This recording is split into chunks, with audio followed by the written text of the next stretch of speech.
मेरे प्यारे देशवासियों, नमस्कार। आज 26 जनवरी है। गणतंत्र पर्व की अनेक अनेक शुभकामनाएं। 2020 का ये प्रथम मन की बात का मिलन है। इस वर्ष का भी ये पहला कार्यक्रम है। इस दशक का भी ये पहला कार्यक्रम है। साथियों, इस बार गणतंत्र दिवस समारोह की वजह से आपसे मन की बात उसके समय में परिवर्तन करना उचित लगा और इसलिए एक अलग समय तय करके आज आपसे मन की बात कर रहा हूं। साथियों, दिन बदलते हैं, हफ्ते बदल जाते हैं, महीने भी बदलते हैं, साल बदल जाते हैं, लेकिन भारत के लोगों का उत्साह और हम भी कुछ कम नहीं हैं। हम भी कुछ करके रहेंगे। कैन डू, ये कैन डू का भाव संकल्प बनता हुआ उभर रहा है। देश और समाज के लिए कुछ कर गुजरने की भावना हर दिन पहले से अधिक मजबूत होती जाती है। साथियों, मन की बात के मंच पर हम सब एक बार फिर इकट्ठा हुए हैं, नए नए विषयों पर चर्चा करने के लिए और देशवासियों की नई नई उपलब्धियों को सेलिब्रेट करने के लिए, भारत को सेलिब्रेट करने के लिए। मन की बात शेयरिंग, लर्निंग और ग्रोइंग टुगेदर का एक अच्छा और सहज प्लेटफॉर्म बन गया है। हर महीने हजारों की संख्या में लोग अपने सुझाव, अपने प्रयास, अपने अनुभव शेयर करते हैं। उनमें से समाज को प्रेरणा मिले ऐसी कुछ बातों, लोगों के असाधारण प्रयासों पर हमें चर्चा करने का अवसर मिलता है। किसी ने करके दिखाया है तो क्या हम भी कर सकते हैं? क्या उस प्रयोग को पूरे देश भर में दोहराकर एक बड़ा परिवर्तन ला सकते हैं? क्या उसको समाज की एक सहज आदत के रूप में विकसित कर उस परिवर्तन को स्थायी कर सकते हैं? ऐसे ही कुछ सवालों के जवाब खोजते खोजते हर महीने मन की बात में कुछ अपील, कुछ आह्वान, कुछ कर दिखाने के संकल्पों का सिलसिला चल पड़ता है। पिछले कई सालों में हमने कई छोटे छोटे संकल्प लिए होंगे, जैसे no to single use plastic, khadi और लोकल खरीदने की बात हो, स्वच्छता की बात हो, बेटियों का सम्मान और गर्व की चर्चा हो, लेस कैश इकोनॉमी का ये नया पहलू, उसको बल देना हो। ऐसे ढेर सारे संकल्पों का जन्म हमारी इन हल्की फुल्की मन की बातों से हुआ है और उसे बल भी आप ही लोगों ने दिया है। मुझे एक बहुत ही प्यारा पत्र मिला है बिहार के श्रीमान शैलेश का। वैसे तो अभी वो बिहार में नहीं रहते हैं। उन्होंने बताया है कि वो दिल्ली में रहकर किसी एनजीओ में काम करते हैं। श्रीमान शैलेश जी लिखते हैं, मोदी जी, आप हर मन की बात में कुछ अपील करते हैं। मैंने उनमें से कई चीजों को किया है। इन सर्दियों में मैंने लोगों के घरों में से कपड़े इकट्ठे कर जरूरतमंदों को बांटे हैं। मैंने मन की बात से लेकर कई चीजों को करना शुरू किया, लेकिन फिर धीरे धीरे कुछ मैं भूल गया और कुछ चीजें छूट गई। मैंने इस नए साल पर एक मन की बात पर चार्टर बनाया है, जिसमें इन सभी चीजों को एक लिस्ट बना डाली है। जैसे लोग नए साल पे न्यू ईयर रिजोल्यूशंस बनाते हैं, मोदी जी, मेरे नए साल का सोशल रिजोल्यूशन है। मुझे लगता है कि यह सब छोटी छोटी चीजें हैं, लेकिन बड़ा बदलाव ला सकती है। क्या आप इस चार्टर पर अपने ऑटोग्राफ देकर मुझे वापस भेज सकते हैं? शैलेश जी, आपको बहुत बहुत अभिनंदन और शुभकामनाएं। आपके नए साल के रिजोल्यूशन के लिए मन की बात चार्टर ये बहुत ही इनोवेटिव है। मैं अपनी ओर से शुभकामनाएं लिखकर इसे जरूर आपको वापस भेजूंगा।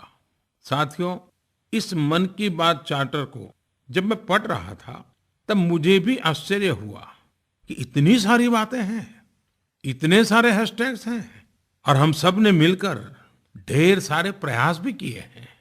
कभी हमने संदेश टू सोल्जर्स के साथ अपने जवानों से भावात्मक रूप से और मजबूती से जुड़ने का अभियान चलाया।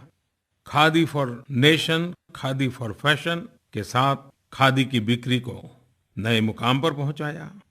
बाय लोकल का मंत्र अपनाया। हम फिट तो इंडिया फिट से फिटनेस के प्रति जागरूकता बढ़ाई। माय क्लीन इंडिया या स्टैच्यू क्लीनिंग के प्रयासों से स्वच्छता को मास मूवमेंट बनाया। Hashtag no drugs, hashtag Bharat की Lakshmi, hashtag self for society, hashtag stress free exams, hashtag Suraksha Bandhan, hashtag digital economy, hashtag road safety. हो अनगिनत है। शैलेश जी, आपके इस मन की बात के चार्टर को देखकर एहसास हुआ कि यह लिस्ट वाकई बहुत लंबी है। आइए इस यात्रा को कंटिन्यू करें। इस मन की बात चार्टर में से अपनी रुचि के किसी भी कॉज से जुड़े हैशटैग यूज करके सबके साथ गर्व से अपने कंट्रीब्यूशन को शेयर करें। दोस्तों को, परिवार को और सभी को मोटिवेट करें। जब हर भारतवासी एक कदम चलता है तो हमारा भारतवर्ष 130 करोड़ कदम आगे बढ़ाता है।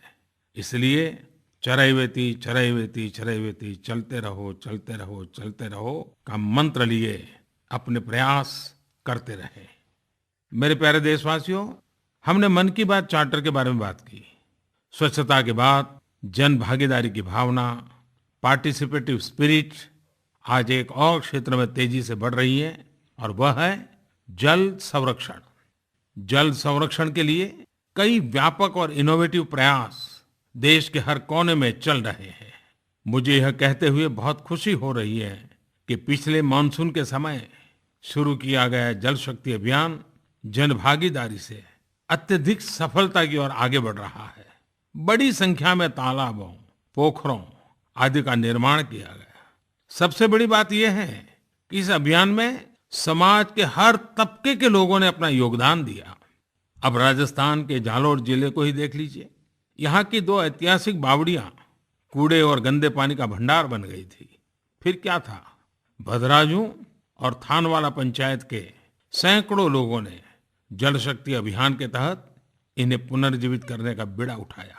बारिश से पहले ही वे लोग इन बावड़ियों में जमे हुए गंदे पानी, कूड़े और कीचड़ को साफ करने में जुट गए।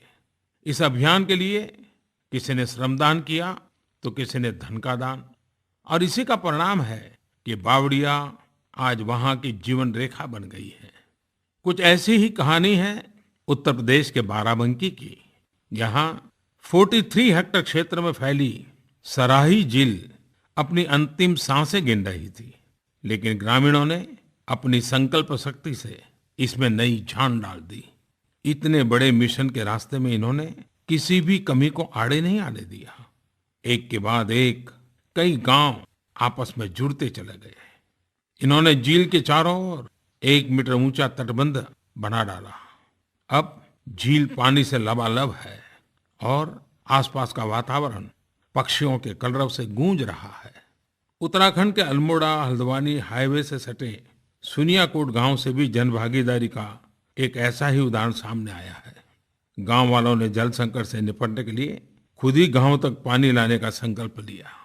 फिर क्या था, लोगों ने आपस में पैसे इकट्ठे किए, योजना बनी, श्रमदान हुआ और करीब 1 किलोमीटर दूर से गांव तक पाइप बिछाई गई, पंपिंग स्टेशन लगाया गया और फिर देखते ही देखते 2 दशक पुरानी समस्या हमेशा हमेशा के लिए खत्म हो गई। वहीं तमिलनाडु से बोरवेल को रेन वाटर हार्वेस्टिंग का जरिया बनाने का बहुत ही इनोवेटिव आइडिया सामने आया है। देश भर में जल संरक्षण से जुड़ी ऐसी अनगिनत कहानियां हैं जो न्यू इंडिया के संकल्पों को बल दे रही है। आज हमारे जल शक्ति चैंपियंस की कहानियां सुनने को पूरा देश उत्सुक है। मेरा आपसे अनुरोध है कि जल संचय और जल संरक्षण पर किए गए अपने स्वयं के या अपने आसपास हो रहे प्रयासों की कहानियां फोटो एवं वीडियो हैशटैग जल शक्ति फॉर इंडिया उस पर जरूर शेयर करें। मेरे प्यारे देशवासियों और खास करके मेरे युवा साथियों, आज मन की बात के माध्यम से मैं असम की सरकार और असम के लोगों को खेलो इंडिया की शानदार मेजबानी के लिए बहुत बहुत बधाई देता हूं। साथियों, 22 जनवरी को ही गुवाहाटी में तीसरे खेलो इंडिया गेम्स का समापन हुआ है। इसमें विभिन्न राज्यों के लगभग 6000 खिलाड़ियों ने हिस्सा लिया। आपको ये जानकर आश्चर्य होगा कि खेलों के इस महोत्सव के अंदर 80 रिकॉर्ड टूटे और मुझे गर्व है कि जिनमें से 56 रिकॉर्ड तोड़ने का काम हमारी बेटियों ने किया है। ये सिद्धि बेटियों के नाम हुई है। मैं सभी विजेताओं के साथ इसमें हिस्सा लेने वाले सभी प्रतिभागियों को बधाई देता हूँ। साथ ही खेलो इंडिया गेम्स के सफल आयोजन के लिए इससे जुड़े सभी लोगों, प्रशिक्षकों और तकनीकी अधिकारियों का आभार व्यक्त करता हूँ। यह हम सबके लिए बहुत ही सुखद है कि साल दर साल खेलो इंडिया गेम्स में खिलाड़ियों की भागीदारी बढ़ रही है। यह बताता है कि स्कूली स्तर पर बच्चों में स्पोर्ट्स के प्रति झुकाव कितना बढ़ रहा है। मैं आपको बताना चाहता हूं कि 2018 में जब खेलो इंडिया गेम्स की शुरुआत हुई थी, तब इसमें 3500 खिलाड़ियों ने हिस्सा लिया था, लेकिन महज 3 वर्षों में खिलाड़ियों की संख्या 6000 से अधिक हो गई है, यानी करीब करीब दोगुनी। इतना ही नहीं, सिर्फ 3 वर्षों में खेलो इंडिया गेम्स के माध्यम से 3200 प्रतिभाशाली बच्चे उभर कर सामने आए हैं। इनमें से कई बच्चे ऐसे हैं जो अभाव और गरीबी के बीच पले बढ़े हैं। खेलो इंडिया गेम्स में शामिल होने वाले बच्चों और उनके माता पिता के धैर्य और दृढ़ संकल्प की कहानियां ऐसी हैं जो हर हिंदुस्तानी को प्रेरणा देगी। अब गुवाहाटी की पूर्णिमा मंडल को ही ले लीजिए। वो खुद गुवाहाटी नगर निगम में एक सफाई कर्मचारी है, लेकिन उनकी बेटी मालविका ने जहां फुटबॉल में दम दिखाया, वहीं उनके एक बेटे सुजीत ने खो खो में, तो दूसरे बेटे प्रदीप ने हॉकी में असम का प्रतिनिधित्व किया। कुछ ऐसी ही गर्व से भर देने वाली कहानी तमिलनाडु के योगानंथन की है। वे खुद तो तमिलनाडु में बीड़ी बनाने का कार्य करते हैं, लेकिन उनकी बेटी पूर्णाश्री ने वेट लिफ्टिंग का गोल्ड मेडल हासिल कर हर किसी का दिल जीत लिया। जब मैं डेविड बेकहम का नाम लूंगा तो आप कहेंगे मशहूर इंटरनेशनल फुटबॉलर, लेकिन अब अपने पास भी एक डेविड बेकहम है और उसने गुवाहाटी के यूथ गेम्स में स्वर्ण पदक जीता है, वो भी साइकिलिंग स्पर्धा के 200 मीटर के स्प्रिंट इवेंट में। कुछ समय मैं जब अंडमान निकोबार गया था, कार निकोबार द्वीप के रहने वाले डेविड के सिर से बचपन में ही माता पिता का साया उठ गया था। चाचा उन्हें फुटबॉलर बनाना चाहते थे, तो मशहूर फुटबॉलर के नाम पर उनका नाम रख दिया, लेकिन इनका मन तो साइकिलिंग में रमा हुआ था। खेलो इंडिया स्कीम के तहत इनका चयन भी हो गया और आज देखिए इन्होंने साइकिलिंग में एक नया कीर्तिमान रच डाला। भिवानी के प्रशांत सिंह कन्हैया ने पोल वॉल्ट इवेंट में खुद अपना ही नेशनल रिकॉर्ड ब्रेक किया है। 19 साल के प्रशांत एक किसान परिवार से हैं। आपको यह जानकर आश्चर्य होगा कि प्रशांत मिट्टी में पोल वॉल्ट की प्रैक्टिस करते थे। यह जानने के बाद खेल विभाग ने उनके कोच को दिल्ली के जवाहरलाल नेहरू स्टेडियम में एकेडमी चलाने की मदद की और आज प्रशांत वहां पर प्रशिक्षण प्राप्त कर रहे हैं। मुंबई की करीना शांक्ता की कहानी में किसी भी परिस्थिति में हार नहीं मानने का एक जज्बा हर किसी को प्रेरित करता है। करीना ने स्विमिंग में 100 मीटर बेस्ट स्ट्रोक स्पर्धा की अंडर 17 कैटेगरी में गोल्ड मेडल जीता और नया नेशनल रिकॉर्ड बनाया। 10 स्टैंडर्ड में पढ़ने वाली करीना के लिए एक समय ऐसे भी आया जब नी इंजरी के चलते हुए ट्रेनिंग छोड़नी पड़ी थी, लेकिन करीना और उनकी मां ने हिम्मत नहीं हारी और आज परिणाम हम सबके सामने है। मैं सभी खिलाड़ियों के उज्जवल भविष्य की कामना करता हूं। इसके साथ ही मैं सभी देशवासियों की तरफ से इन सब के पेरेंट्स को भी नमन करता हूं, जिन्होंने गरीबी को बच्चों के भविष्य का रोड़ा नहीं बनने दिया। हम सभी जानते हैं कि राष्ट्रीय खेल प्रतियोगिता के माध्यम से जहां खिलाड़ियों को अपना पैशन दिखाने का मौका मिलता है, वहीं वे दूसरे राज्यों की संस्कृति से भी रूबरू होते हैं। इसलिए हमने खेलो इंडिया यूथ गेम्स की तर्ज पर ही हर वर्ष खेलो इंडिया यूनिवर्सिटी गेम्स भी आयोजित करने का निर्णय लिया है। साथियों, अगले महीने 22 फरवरी से 1 मार्च तक ओडिशा के कटक और भुवनेश्वर में पहले खेलो इंडिया यूनिवर्सिटी गेम्स आयोजित हो रहे हैं। इसमें भागीदारी के लिए 3000 से ज्यादा खिलाड़ी क्वालिफाई कर चुके हैं। मेरे प्यारे देशवासियों, एग्जाम का सीजन आ चुका है, तो जाहिर है सभी विद्यार्थी अपनी अपनी तैयारियों को आखिरी शेप देने में जुटे होंगे। देश के करोड़ों विद्यार्थी साथियों के साथ परीक्षा पे चर्चा के अनुभव के बाद मैं विश्वास के साथ कह सकता हूं कि देश का युवा आत्मविश्वास से भरा हुआ है और हर चुनौती के लिए तैयार है। साथियों, एक और परीक्षाएं और दूसरी ओर सर्दी का मौसम, इस दोनों के बीच मेरा आग्रह है कि खुद को फिट जरूर रखें, थोड़ी बहुत एक्सरसाइज जरूर करें, थोड़ा खेले कूदे। खेल कूद फिट रहने का मूल मंत्र है। वैसे मैं इन दिनों देखता हूं कि फिट इंडिया को लेकर कई सारे इवेंट्स होते हैं।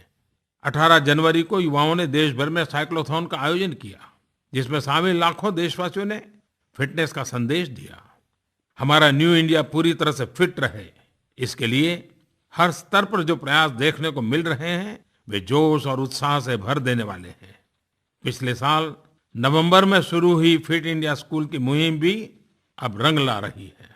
मुझे बताया गया है कि अब तक 65,000 से ज्यादा स्कूलों ने ऑनलाइन रजिस्ट्रेशन करके फिट इंडिया स्कूल सर्टिफिकेट प्राप्त किया है। देश के बाकी सभी स्कूलों से भी मेरा आग्रह है कि वे फिजिकल एक्टिविटी और खेलों को पढ़ाई के साथ जोड़कर फिट स्कूल जरूर बने। इसके साथ ही मैं सभी देशवासियों से ये अपील करता हूं कि वे अपनी दिनचर्या में फिजिकल एक्टिविटी को अधिक से अधिक बढ़ावा दें। रोज अपने आप को याद दिलाएं, हम फिट तो इंडिया फिट। मेरे प्यारे देशवासियों, 2 सप्ताह पहले भारत के अलग अलग हिस्सों में अलग अलग त्योहारों की धूम थी। जब पंजाब में लोहड़ी के जोश और उत्साह की गर्माहट फैला रही थी, तमिलनाडु की बहनें और भाई पोंगल का त्योहार मना रहे थे, तिरुवल्लुवर की जयंती सेलिब्रेट कर रहे थे, असम में बिहू की मनोहारी छटा देखने को मिल रही थी, गुजरात में हर तरफ उत्तरायण की धूम और पतंगों से भरा आसमान था। ऐसे समय में दिल्ली एक ऐतिहासिक घटना की गवाह बन रही थी। दिल्ली में एक महत्वपूर्ण समझौते पर हस्ताक्षर किए गए। इसके साथ ही लगभग 25 वर्ष पुरानी ब्रू रियांग रेफ्यूजी क्राइसिस, एक दर्दनाक चैप्टर का अंत हुआ, हमेशा हमेशा के लिए समाप्त हो गई। अपने बिजी रूटीन और फेस्टिव सीजन के चलते आप शायद इस ऐतिहासिक समझौते के बारे में विस्तार से नहीं जान पाए हों। इसलिए मुझे लगा कि इस बारे में मन की बात में आपसे अवश्य चर्चा करूं। यह समस्या 90 के दशक की है।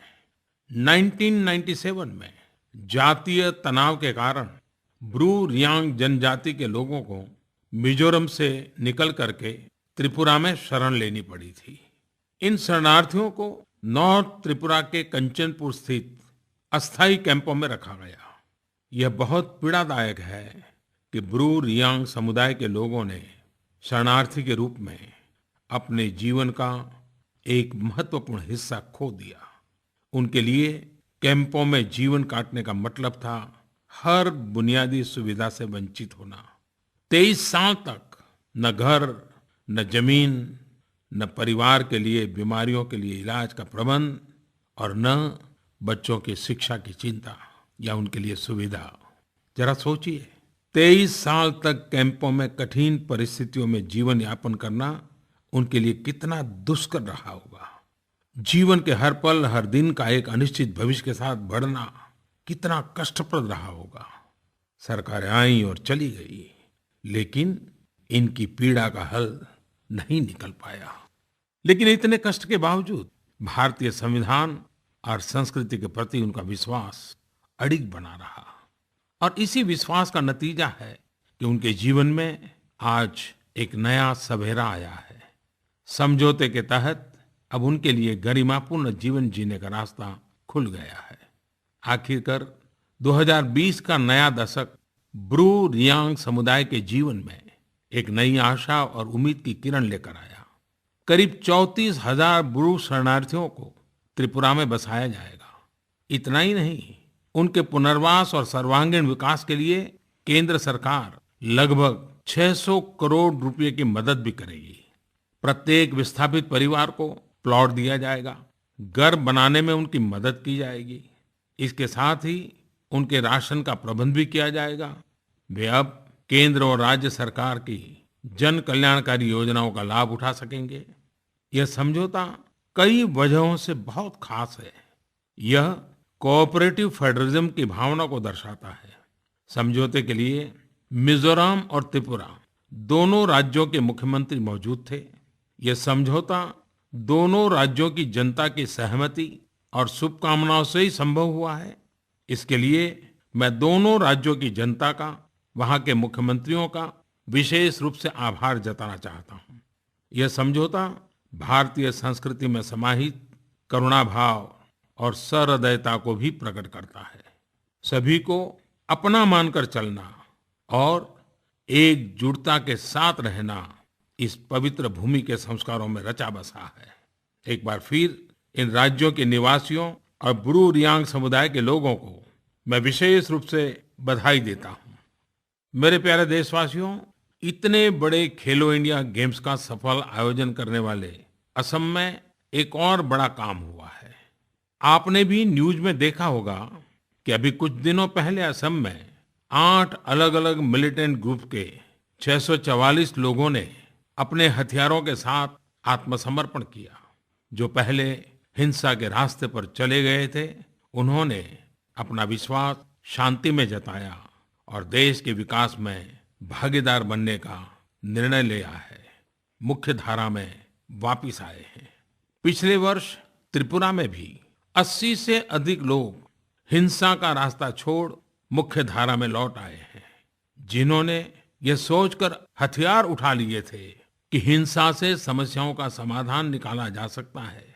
उनका यह विश्वास दृढ़ हुआ है कि शांति और एकजुटता ही किसी भी विवाद को सुलझाने का एकमात्र रास्ता है। देशवासियों को यह जानकर बहुत प्रसन्नता होगी कि नॉर्थ ईस्ट में इंसर्जेंसी बहुत एक मात्रा में कम हुई है और इसकी सबसे बड़ी वजह यह है इस क्षेत्र से जुड़े हर एक मुद्दे को शांति के साथ ईमानदारी से चर्चा करके सुलझाया जा रहा है। देश के किसी भी कोने में अब भी हिंसा और हथियार के बल पर समस्याओं का समाधान खोज रहे लोगों से आज इस गणतंत्र दिवस के पवित्र अवसर पर अपील करता हूं, वे वापस लौट आए, मुद्दों को शांतिपूर्ण तरीके से सुलझाने में अपनी और इस देश की क्षमताओं पर भरोसा रखें। हम 21वीं सदी में हैं, जो ज्ञान, विज्ञान और लोकतंत्र का युग है। क्या आपने किसी ऐसी जगह के बारे में सुना है जहां हिंसा से जीवन बेहतर हुआ हो? क्या आपने ऐसी किसी जगह के बारे में सुना है जहां शांति और सद्भाव जीवन के लिए मुसीबत बने हो? हिंसा किसी समस्या का समाधान नहीं करती। दुनिया की किसी भी समस्या का हल कोई दूसरी समस्या पैदा करने से नहीं, बल्कि अधिक से अधिक समाधान ढूंढकर ही हो सकता है। आइए हम सब मिलकर एक ऐसे नए भारत के निर्माण में जुट जाएं, जहां शांति हर सवाल के जवाब का आधार हो, एकजुटता हर समस्या के समाधान के प्रयास में हो और भाईचारा हर विभाजन और बंटवारे की कोशिश को नाकाम करे। मेरे प्यारे देशवासियों, आज गणतंत्र दिवस के पावन अवसर पर मुझे गगनयान के बारे में बताते हुए अपार हर्ष हो रहा है। देश उस दिशा में एक और कदम आगे बढ़ चला है। 2022 में हमारी आजादी के 75 साल पूरे होने वाले हैं और उस मौके पर हमें गगनयान मिशन के साथ एक भारतवासी को अंतरिक्ष में ले जाने के अपने संकल्प को सिद्ध करना है। गगनयान मिशन 21वीं सदी में साइंस एंड टेक्नोलॉजी के क्षेत्र में भारत की एक ऐतिहासिक उपलब्धि होगा। नए भारत के लिए यह एक मील का पत्थर साबित होगा। साथियों, आपको पता ही होगा, इस मिशन में एस्ट्रोनॉट यानी अंतरिक्ष यात्री के लिए 4 उम्मीदवारों का चयन कर लिया गया है। ये चारों युवा भारतीय वायुसेना के पायलट हैं। ये होनहार युवा भारत के कौशल, प्रतिभा, क्षमता, साहस और सपनों के प्रतीक है। हमारे ये चारों मित्र अगले कुछ ही दिनों में ट्रेनिंग के लिए रूस जाने वाले हैं। मुझे विश्वास है कि यह भारत और रूस के बीच मैत्री और सहयोग का एक और सुनहरा अध्याय बनेगा। इन्हें 1 साल से अधिक समय तक प्रशिक्षण दिया जाएगा। इसके बाद देश की आशाओं और आकांक्षाओं की उड़ान को अंतरिक्ष तक ले जाने का दारोमदार इन्हीं में से किसी एक पर होगा।